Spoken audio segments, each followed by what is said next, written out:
eu pensei em utilizar as atividades como meios de expressão da problemática interna dos doentes. Embora tenha a consciência de que o abismo é tão profundo que eu apenas passo nas bordas.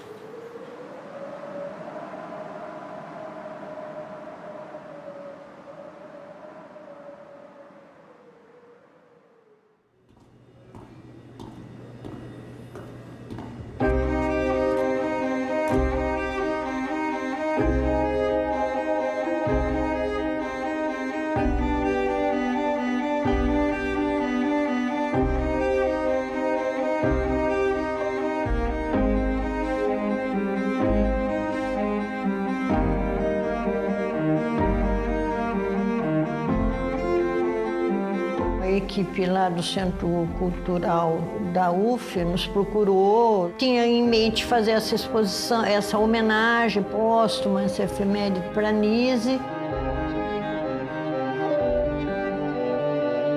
Aí um dia eu tive essa inspiração, se a gente levar o ateliê para lá.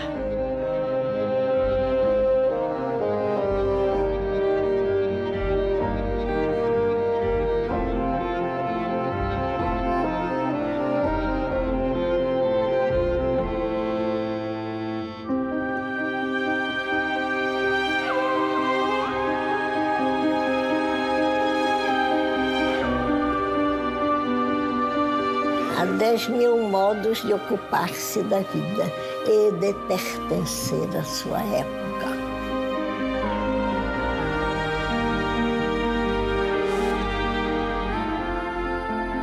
Ela se formou em medicina na Bahia. Logo em seguida, o pai dela morre, então ela, como alagoana, não quis voltar para a terra dela e veio se aventurar no Rio de Janeiro.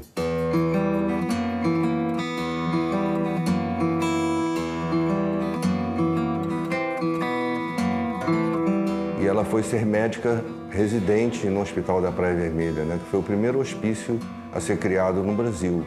E convivia com os loucos, porque ela morava no próprio hospício. E essa convivência foi o início da desconfiança dela da psiquiatria institucionalizada. Quando ela se formou em medicina, a defesa dela foi um trabalho sobre as mulheres em prisões, né? Ela talvez já tivesse esse olhar, né?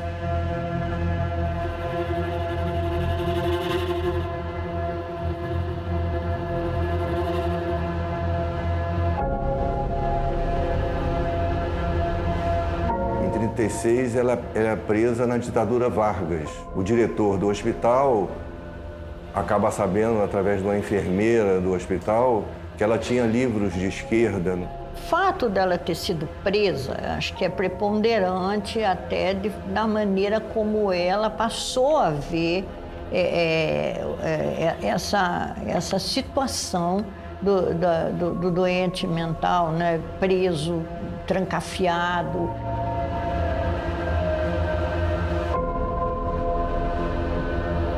Então, você chega no hospital, é o mesmo do que você está no Alasca, na Antártida, lá não, tem os golfinhos brincando. Está todo mundo dormindo dia e noite. A prisão, a inércia da prisão, ela sempre disse isso, né? Que todo prisioneiro sabe que não é possível ficar o tempo todo sem fazer nada. O médico prepara o doente, dá um eletrochoque, ele entra em convulsão e pede para trazer um segundo. E pede à doutora Nise para apertar o botão do aparelho. E ela disse, não aperto. E aí começou a rebelde. Os partidários do eletrochoque achavam que a terapêutica ocupacional não era um tratamento, era uma distração para o doente. Rebelde é um termo fundamental para a pessoa que vai trazer o novo.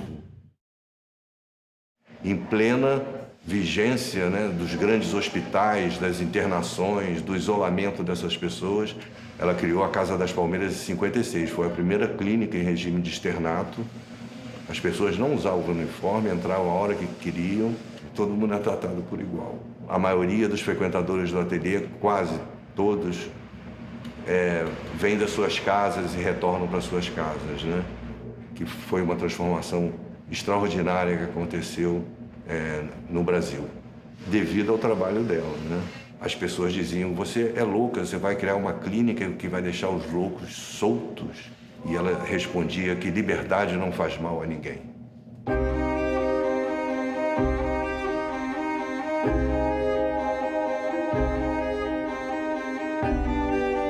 Começou a atividade em 46, mas o museu ela criou em 52, como um centro de estudo e pesquisa. Quando ela começou a perceber a função, a importância daquelas imagens, pessoas tão com aparência tão decrépita, tão abandonadas, tantos anos, né, como o caso do Emídio, 23 anos internado, e o primeiro desenho dele já ser um desenho de arte. Ela disse que falava com os colegas diziam, isso é assim mesmo, Nise, isso não é nada. Mas ela não se contentou com isso.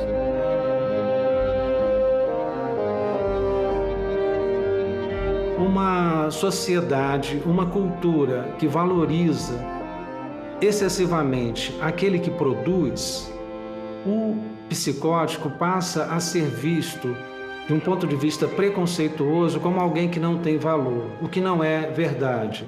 O trabalho da doutora Anise traz isso com muita clareza à tona, o valor dessas pessoas.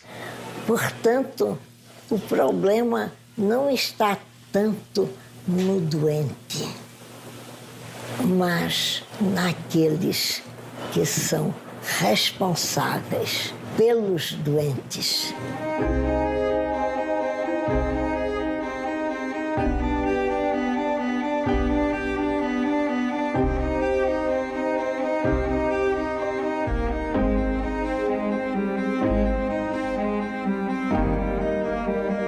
Não é um acervo que é de belas artes, ele não é um acervo acadêmico, ele não tá dentro de parâmetro nenhum, ele não se encaixa em nenhuma caixinha. Todo mundo que trabalha nesse espaço vai viver um pouco do que ela viveu. O trabalho dela é empirista, tudo que ela fez é na contramão. Bem, esse projeto, na realidade, ele resulta de um processo de aproximação do Centro de Artes UF com o Museu de Imagens do Inconsciente, né? Então, nós participamos de vários grupos de estudos que acontecem nas terças-feiras no museu e começamos a desenhar juntos, né, esse projeto, que depois foi se expandindo para os outros núcleos, né, do Instituto Nise da Silveira.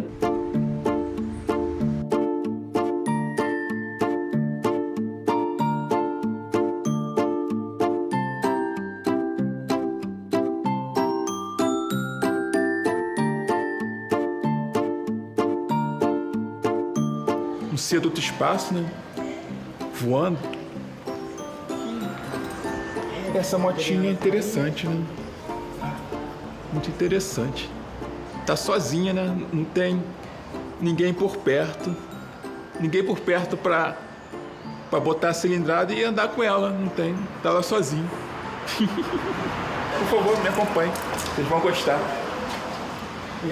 Aqui tem várias pessoas, são praticamente meus amigos. Acho que tem mais acervo meu essas daqui, ó. Tem a ver com o Leonardo da Vinci, inspirado no meu estilo de vida. O Picasso, as minhas experiências Picasso, Van Gogh, são os que eu mais gosto. Esse daqui é um gatinho, adoro gatinho. Pena que meu pai não gosta. Aqui é a mão do Homem-Aranha. Esquematizada, é um dedo do Homem-Aranha. É um rosto, escotilhas, símbolo do Batman. É fácil identificar, mas é difícil fazer. O objetivo é chegar aonde que não se chega. Eu faço dança com a Rita e ela usou um quadro meu e me chama de Van Gogh da Nise. Eu sempre tento desenhar o Homem-Aranha, mas eu nunca consigo. Por isso que os meus desenhos são sempre ligados a esse super-herói. Porque no pré-vestibular, tudo era lindo, maravilhoso, músicas, filmes, trailers. Foi minha fonte de inspiração. Mas chegou algum tempo que me entristeceu, porque as pessoas saíram do meu redor e eu fiquei sozinho. Agora já tá do jeito que você quer? Tá do jeito que eu quero. Agora eu posso fazer o que eu quiser, né? Pode? Posso. Que chique, gostei. Posso fazer o que eu quiser. Só pedir que eu faço. Ah, é? Ah. Por isso que eu gosto do museu, porque são pessoas que gostam das pessoas e são sinceros no gostar, né?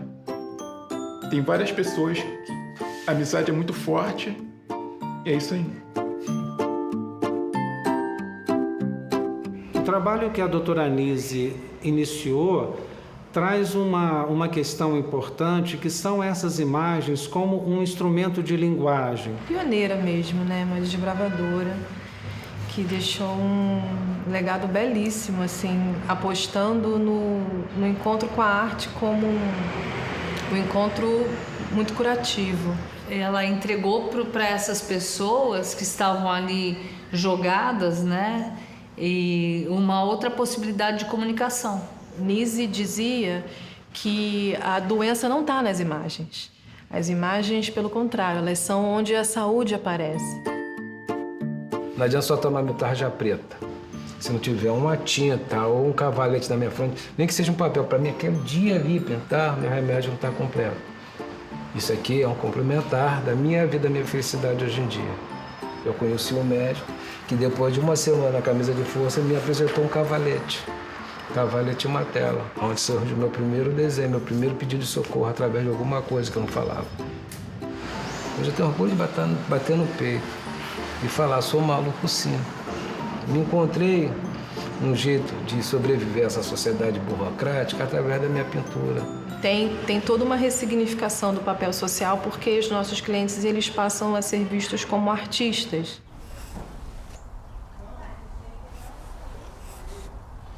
Aí eu venho pra cá, de vez em quando eu trabalho aqui no hospital e na hora de 11h30 eu venho pra cá. E aqui é um desenho mangá, ó. Sabe o que é mangá?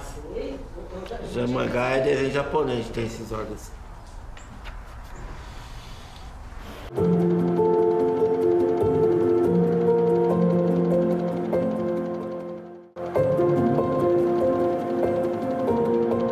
O médico tem que estudar o doente e receitar a atividade. Mandei imprimir folhas de receituário de terapêutica ocupacional e procurei não os médicos que eu já considerava petrificados nessa época, mas aqueles que começavam a formação analítica. Você já ouviu falar da doutora Anise? Já. Através dos filmes, dos livros. Nise morreu em 99, tem um legado muito grande. Pô, me arrepio, todo arrepiado só de falar dela. Cheguei quase a ver ela antes de morrer. Ela morreu em 99, eu conheci ela em 98. Eu não conheci pessoalmente, mas eu gosto de falar com ela todo dia, agradecer o que ela deixou plantado aqui. A liberdade, que foi uma coisa que a doutora Anise da Silveira delimitou. Que é o jeito de sobreviver esse mundo aí fora. A história dela foi repleta, ela morreu com 94 anos, temos muita coisa para contar. Cada vez que eu saía daqui, logo no começo, até hoje eu falo, obrigado, doutora. Se não fosse a senhora, que seria da minha vida hoje em dia? Será que eu estaria vivo? O homem vai ficar imortal e ela, a gente ainda vai contar a história dela, né?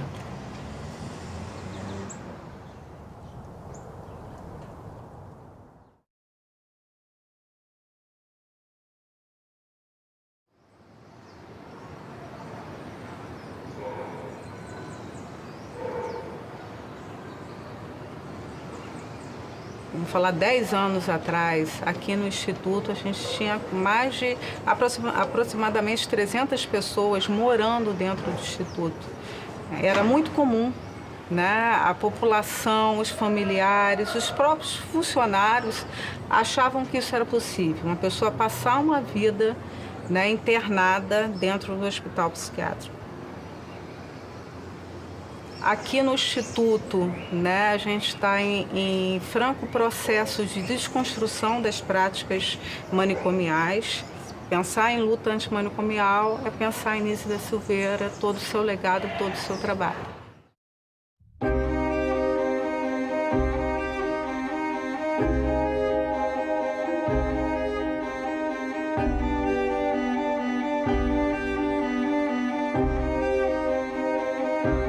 De mais de 400 mil obras. Dentro dessas obras, 128 mil obras são tombadas pelo IPHAN. Então, nessa história dos ateliês do museu, surgiram os Van Goghs brasileiros, que foram reconhecidos no mundo das artes.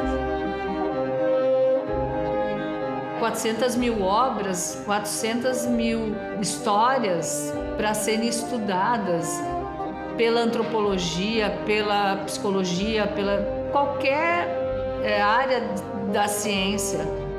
Nós prezamos muito o conceito de museu vivo. Então, todo dia há uma nova produção acontecendo, né?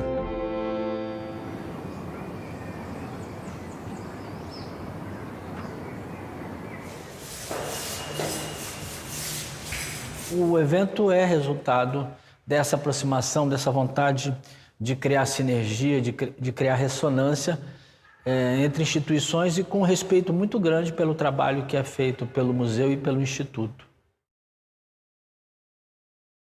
Então, essa espiral dos afetos é um pouco esse movimento de sinergia, de integração entre as pessoas, para que a gente possa, de alguma forma, caminhar no sentido de uma sociedade assim, minimamente mais saudável, mas, né, e essencialmente social.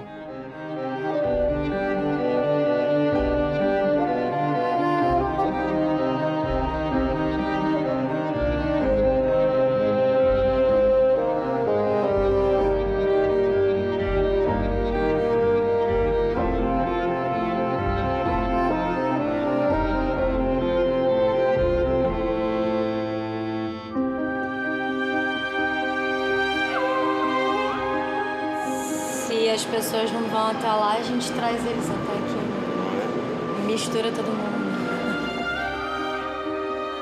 Foi uma relação de muito cuidado num primeiro momento, né? Porque nós estamos falando, né, do trabalho de clientes, né, da produção intelectual, artística e narrativa, né, dos clientes que estão de alguma forma narrando a sua própria vida.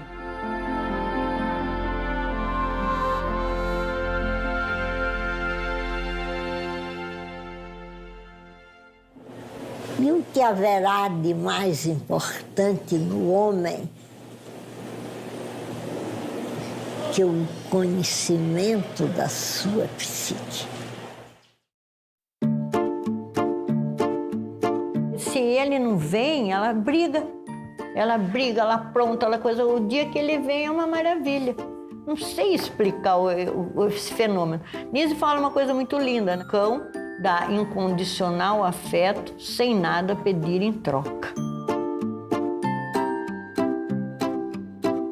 Ela diz que os gatos têm um jeito mais parecido com os esquizofrênicos, né, de amar. Os gatos são mais ariscos, são mais reservados, né? E o cachorro já é escancarado mesmo. Eles foram limpar um terreno para fazer um campo de esportes. E achou uma cachorrinha e deu para um paciente. A partir do momento que ele assumiu a responsabilidade de cuidar daquele animalzinho, mudou a rotina hospitalar dele e ele foi melhorando em função da relação com o animal. Então ela começou a perceber a importância que era isso, né? Depois veio o Carlos, que também era muito apaixonado pelos animais. Ele não tinha um discurso lógico. Mas quando o amigo, o cachorro, precisou, né, ele mobilizou as forças autocurativas. Nós estamos pretendendo a recuperação de homens considerados farrapos para uma vida socialmente útil e talvez mais rica que a vida anterior que eles levavam. Os artistas logo reconheceram a importância do trabalho dela. O Almir Mavinier, que era um artista plástico e que foi quem deu apoio a ela nos primeiros tempos do ateliê de pintura e modelagem.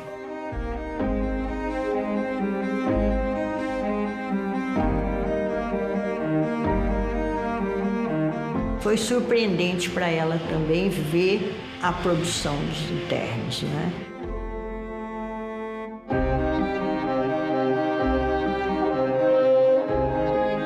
Ela não esperava aquilo. Então aconteceu também, eu acho que foi tudo meio acontecendo, né?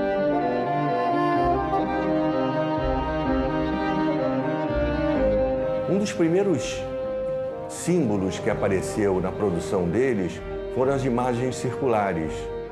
Como ela se perguntava, as pessoas definidas como pessoas partidas poderiam fazer o símbolo da unidade, o círculo, que para Platão é a mais perfeita das formas. Ela escreve uma carta a Carl Gustav Jung, no início da década de 50, perguntando se aquelas imagens eram realmente mandalas. Mandala é uma palavra sânscrita que significa círculo. Nas religiões orientais ela é usada como forma de meditação, de concentração ou de representar a própria imagem de Deus. A resposta vem menos de um mês depois, dizendo realmente que eram mandalas e que ela expressaria o potencial de cura na psique humana. Então, a pessoa que vive um estado de confusão mental, existem forças que se opõem à confusão, à dissociação. Da mesma maneira que o corpo tem mecanismos de defesa contra as doenças, o psiquismo teriam e se expressariam através dessas estruturas geométricas feitas espontaneamente nos ateliês do museu. O trabalho dela foi de difícil aceitação no meio psiquiátrico. No meio das artes e no meio da ciência, principalmente no exterior, né, ela teve logo reconhecimento. Vou receber aqui a energia do coração, do afeto, e foi. E então a gente está aqui hoje nesse lugar, né, nesse lugar nobre da Universidade Fluminense, né, o Centro de Arte, Centro de Cultura, e com os nossos frequentadores, acho que tem um significado muito lindo, muito rico.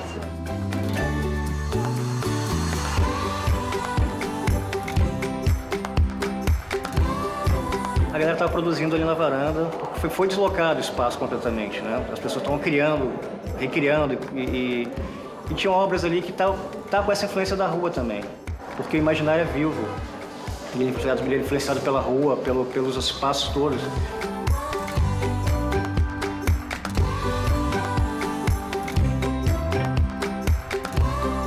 Estamos trazendo clientes internos, que pouco saem das enfermarias. Isso também é uma coisa que marca muito, né, essa nossa posição.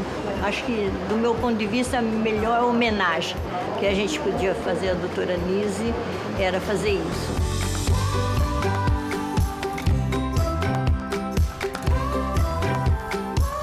Eles estavam hiper bem à vontade, viu? Se sentiram muito bem, tanto que eles fizeram uma produção muito bonita, né? Vocês viram, né?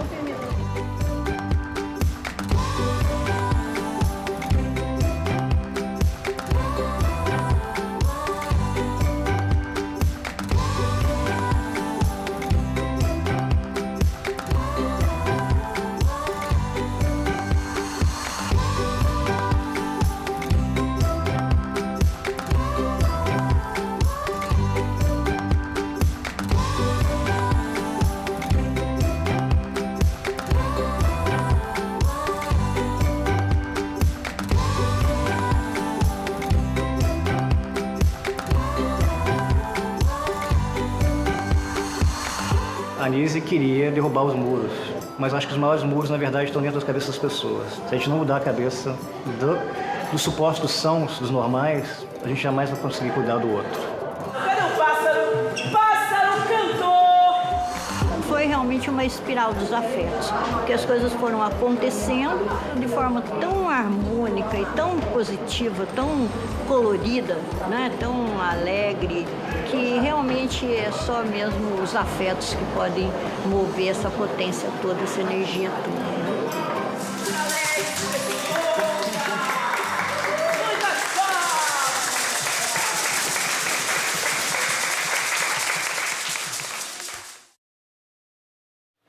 Naturalmente, esse trabalho de pôr os doentes para trabalhar, para ter um pouco de lazer, seria ótimo para uma senhora filantrópica.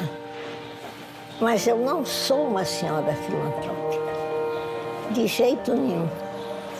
Eu sou uma pessoa curiosa do abismo.